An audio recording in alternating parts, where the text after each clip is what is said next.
बाढ़ की चपेट में, जल प्लावन की चपेट में आया है, उसका सर्वे करने का आदेश दिया गया है और सर्वे की रिपोर्ट आते ही तत्काल उन अन्नदाता किसानों को उनकी धनराशि नुकसान की भरपाई सरकार के स्तर पर प्रारंभ कर दी जाएगी। आज के इस अवसर पर जब यह कार्यक्रम यहां पर हो रहा है, इन 48 ट्रकों को उत्तराखंड, हिमाचल और पंजाब भेजने के लिए आज हम लोगों ने अपने इन 3 प्रतिनिधियों को हम साथ में भेज रहे हैं। मुझे पूरा विश्वास है कि तीनों जगहों पर हमारे लोग जाकर के वहां के पीड़ित नागरिकों को उत्तर प्रदेश वासियों की संवेदना और इस राहत सामग्री का लाभ उपलब्ध करवाने में सहयोग करेंगे। इस सब के बावजूद अन्य सहयोग की आवश्यकता पड़ेगी तो उत्तर प्रदेश सरकार और उत्तर प्रदेश की 25 करोड़ जनता हर पीड़ित के साथ खड़ी है, उन्हें हर प्रकार का सहयोग करने के लिए पूरी तत्परता के साथ कार्य करेगी। आज के इस अवसर पर मैं यहां के प्रशासन को भी धन्यवाद दूंगा। मात्र 12 घंटे की सूचना पर उन्होंने सारी व्यवस्था एक साथ एक समय सीमा पर एकत्र करके आज इसे हम यहां से उत्तर प्रदेश वासियों की ओर से भी यह हम लोग भेज पा रहे हैं। मैं एक बार फिर से उत्तराखंड, हिमाचल और पंजाब के सभी पीड़ित बहनों और भाइयों के प्रति उत्तर प्रदेश वासियों की ओर से संवेदना व्यक्त करते हुए उन्हें हर प्रकार से सहयोग का संबल देते हुए जिस भी प्रकार का सहयोग होगा उत्तर प्रदेश सरकार, उत्तर प्रदेश की जनता उनके साथ संकट के समय खड़ी रहेगी। लगातार जब चलती है तो उस समय समाज की संवेदना अत्यंत महत्वपूर्ण भूमिका का निर्वहन करती है। अगर समाज भी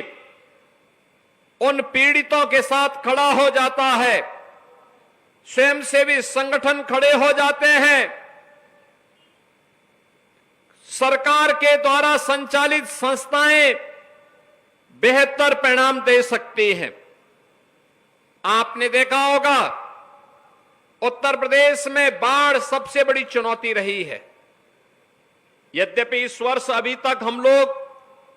इस आपदा से बचे हैं,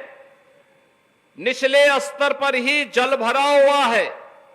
लेकिन व्यापक पैमाने पे बाढ़ जैसी आपदाओं से निपटने के लिए समय पे किए गए प्रावधानों का परिणाम है कि आज बाढ़ जैसी आपदा को लगभग हम नियंत्रण के नजदीक पहुंच चुके हैं।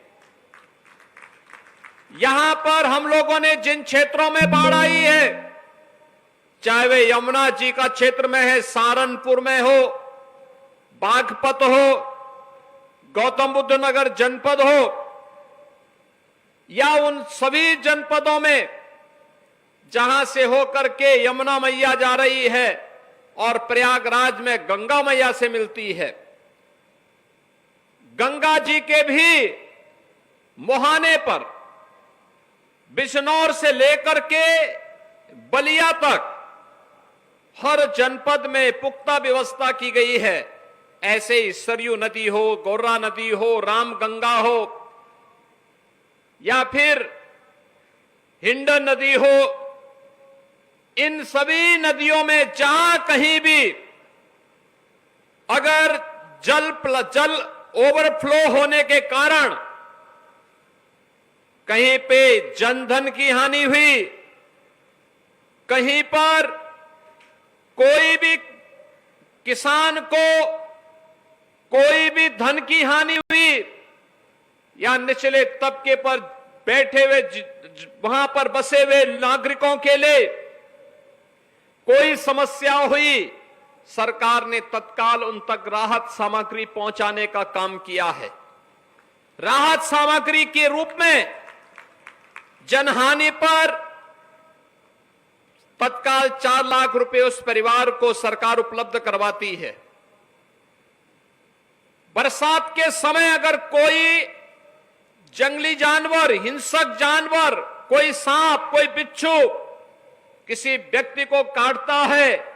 उसकी दुर्भाग्यपूर्ण मौत होती है तो पीड़ित परिवार को सरकार 4 लाख रुपए का मुआवजा तत्काल उपलब्ध करवाने का कार्य करती है। अगर ये वीडियो आपको पसंद आया है तो इसे लाइक ज़रूर करें। अगर चैनल अभी तक सब्सक्राइब नहीं किया है तो कर लें और नोटिफिकेशन पाने के लिए बेल आइकन भी दबा दें।